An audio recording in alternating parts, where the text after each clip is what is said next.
One of the biggest criteria I have when someone sends me a property, one of the first questions I have is how long do they own the property? Now, if somebody owns it for a year or two, and this is maybe typically more in the larger multifamily, but if they only own it for a year or two, I feel that there's less wiggle room when it comes to a potential creative financing or a creative structure.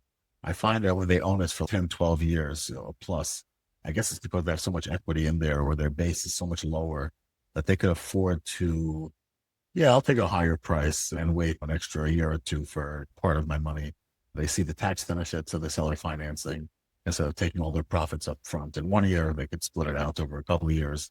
But yeah, one of my big questions, I always, if somebody sends me a property and the email and the subject says owned by the same guy for 15 years, I'm instantly opening that because that to me means this guy could have so much flexibility to be creative. And I really love creative financing. It's really helped me out in the past.